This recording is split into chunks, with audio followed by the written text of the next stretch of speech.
I guess we're nearly ready to set up. Well, we're nearly finished with setting up. This will be Daichi from Oita University, and we'll get the latest and greatest on persistent signals. This time implemented in a environment that allows it to be even more widely used than before. Daichi, stage is yours. Please go ahead. Hi. My name is Daichi Hidaka from Oita University. I will talk about my joint work with Tetsuo Kamina.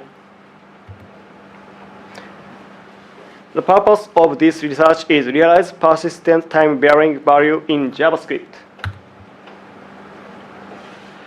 A persistent signal is a signal that has a history attached to it to enable access to past values. In the next slide, I will explain about them.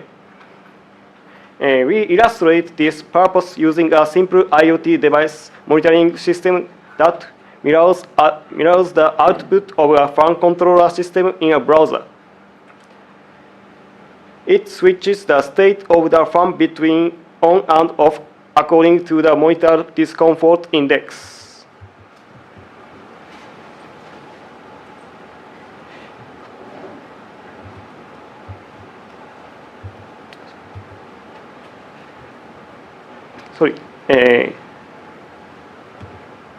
This discomfort index is calculated using values obtained from temperature and humidity sensors. All these values are persistent time-varying values. The system outputs them to the browser. It also provides the time-traveling feature using a slide bar. One convenient language feature to construct such an application is signals. A signal is an abstraction of time-varying values. Unlike ordinary variables, signals do not require explicit reassignment.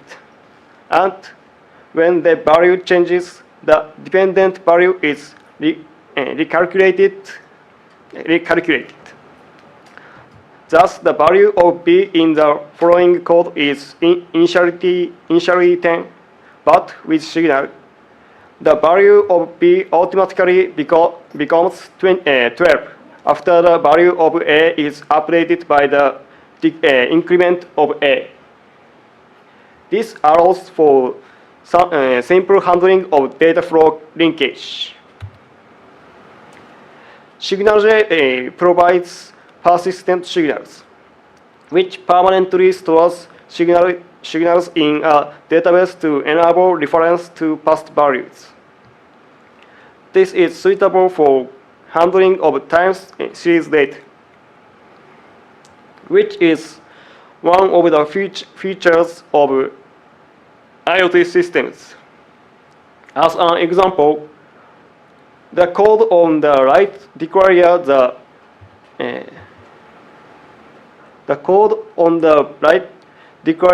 the vehicle signal class for a vehicle tracking system.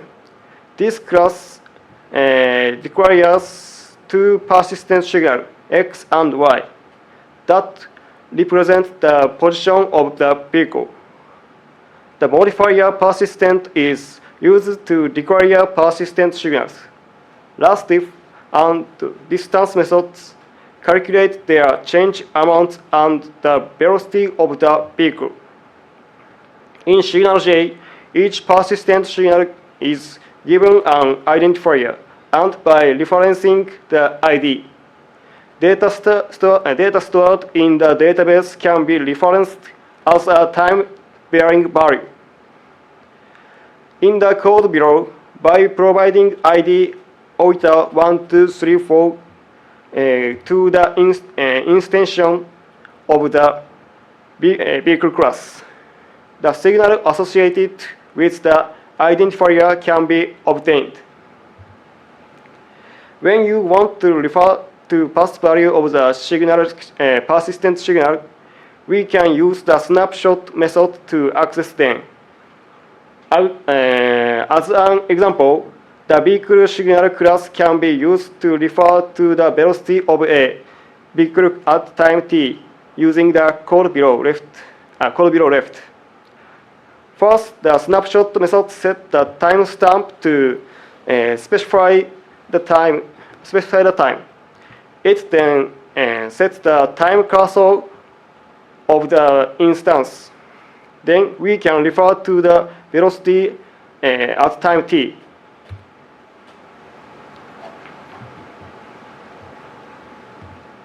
In this way, persistent signal provides the time traveling features. The network between persistent signal forms a location transparent distributed data flow. This distribution is made possible by the ID resolution server, which stores the ID and the corresponding database access information. The SignalJ program firstly finds the database using the ID by querying the ID resolution server. Then access the database to use the persistent time-varying values. There are two problems in implementing persistent signal in JavaScript. That is, the web front-end application has the browser limitation. And we need to consider the reuse of the existing JavaScript ecosystem. First, we need to realize the seamless connection between time series database and JavaScript programs. We still preserve location transparency of persistent signals. In addition, we would like to use the existing JavaScript ecosystem in implementing the persistent signals in JavaScript. So we need to implement persistent signals without extending the JavaScript syntax. To tackle these problems, we propose a deployment of Relay server to enable communication between JavaScript programs running in the browser and the time series database, and introducing a DSL library to realize persistent signals without extending the JavaScript syntax. These slides show the overall architecture of this study. This architecture consists of a relay server, a DSL library, an ID resolution server, and a time series database corresponding to each persistent signal. Our architecture provides a relay server that mediates communication between the browser and the database. Assuming that most JavaScript applications use Node.js on the server side, this relay server is pre-populated as a template in the Node.js project and is implicitly started when the Node server starts running. Communication between the browser and the relay server is established using the WebSocket mechanism. When a persistent signal is instantiated is in the browser, a connection request to the relay server is sent to the Node server. The relay server then communicates with the ID resolution server to connect the time series database. After the connection is established, the relay server mediates bi-directional communication between the database and the browser. Next, we will discuss the relay server. the persistent signal requires an access to the database that run on a remote server. But libraries for connecting to the database are basically not available in the browser. So we introduce a relay server to enable communication between the browser and the database. The relay server mechanism is explained using the diagram below. First, the browser sends a connection request to the node server when an instance of the persistent signal is created. This request connections the ID of the persistent signal. When the relay server receives an ID sent by the browser, it finds the database information from the ID resolution server. The ID resolution server returns the access information of the time series database, such as its URL to the relay server. The relay server then establishes a connection to the time series database based on the information received. This enables communication between the browser and the time series database. Finally, relay server sends the data obtained from the database to the browser. The relay server also keeps the signal values on the browser updated. When the time series database is updated, the database immediately notifies the browser of this update.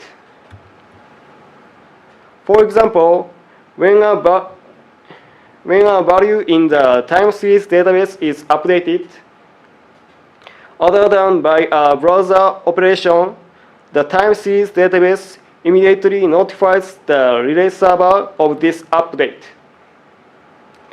This relay server listens for this notification and, upon receipt, notifies the browser and triggers browser re-rendering using the updated values.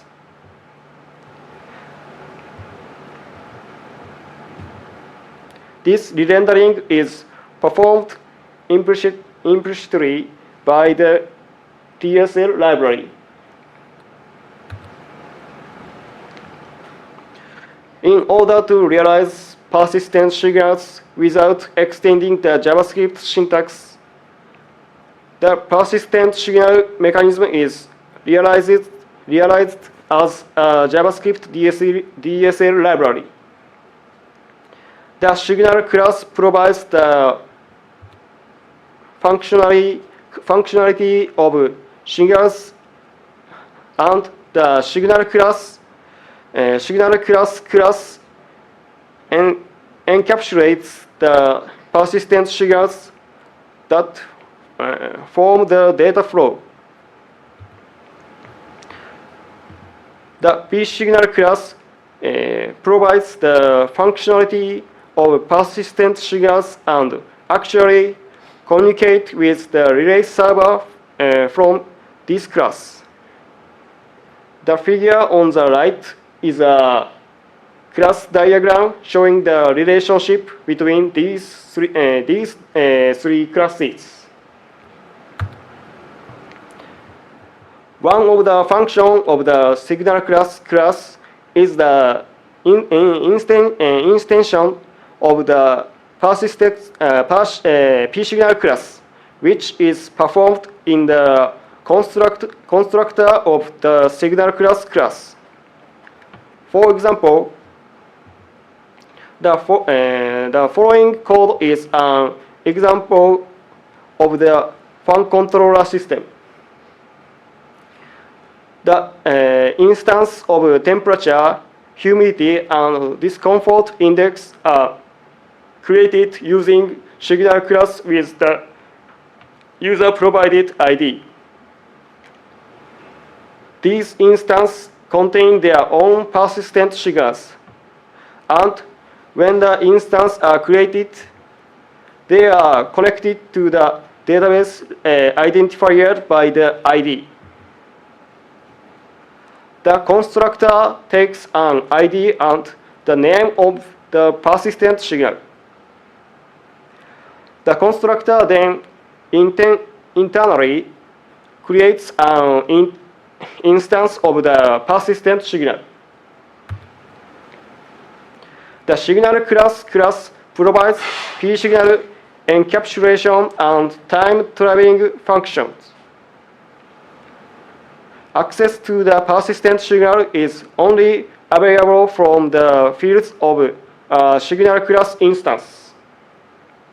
For example, the latest values of temperature, humidity, and discomfort index are accessed as the persistent signals, which are fields of signal class instances.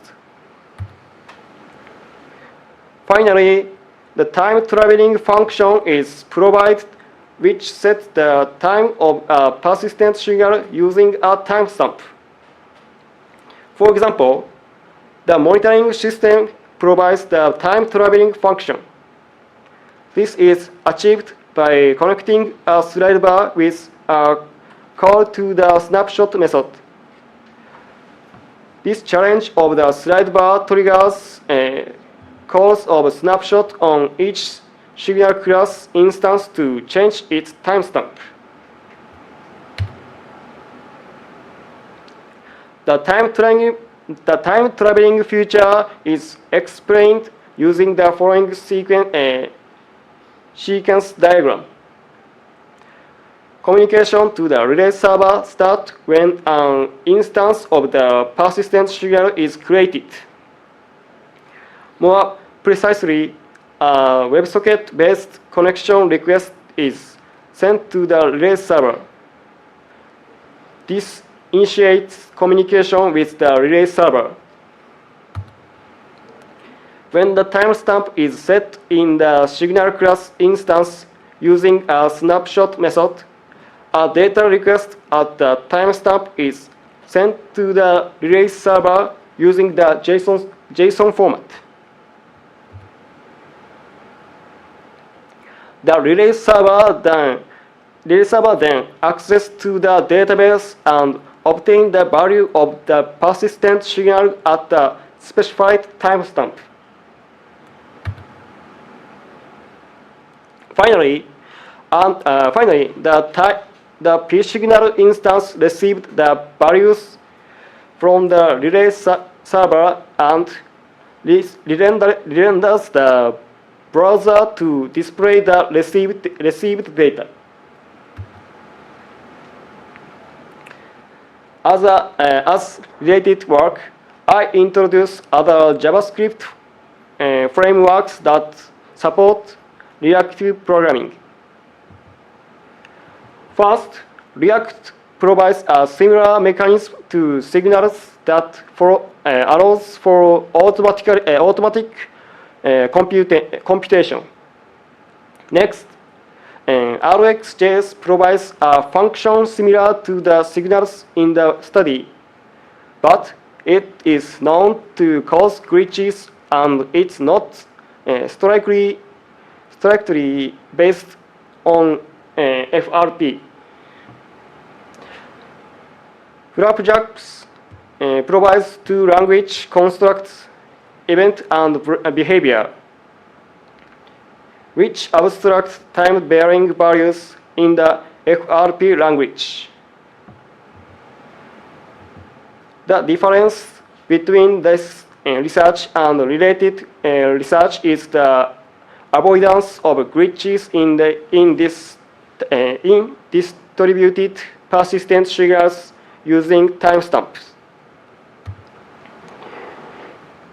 In summary, this study provides a JavaScript implementation of the persistent signals, which are formally implemented only in SignalJ.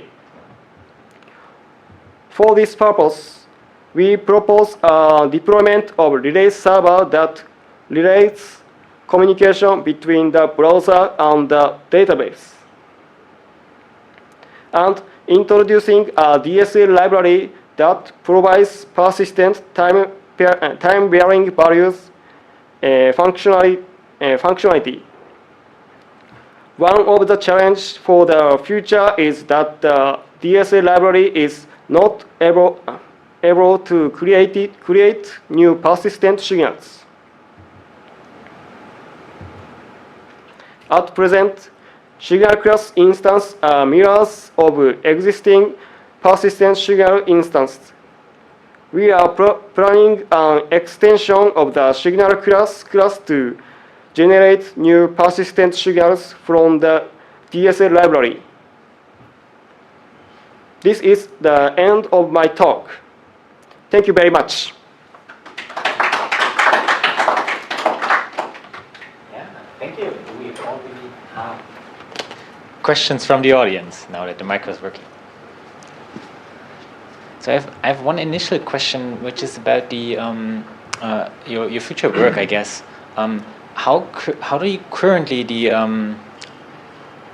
how do the persistent signals currently get the values into the database? Is this like built into the core language, or do you use some other system? Like how does that look like?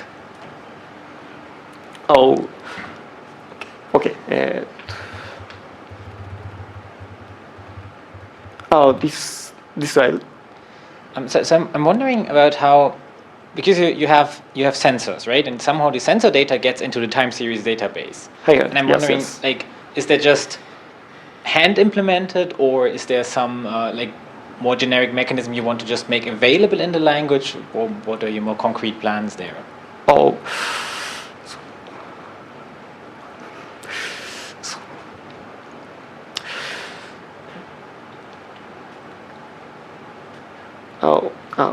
I beg your pardon. One more time. Do we have any other questions from the audience? Speaking of this slide you have here, I was wondering, because you've selected a very classical architecture, right, with the front end, a server application, and a database. Have you thought about other architectures, or why specifically choose this architecture for this use case? Oh, yeah.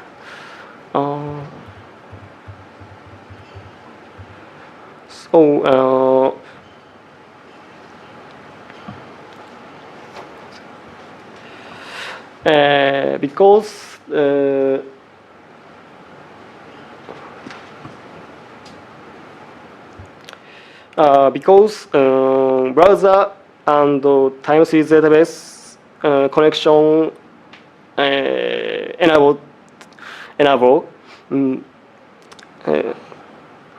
we need relay server.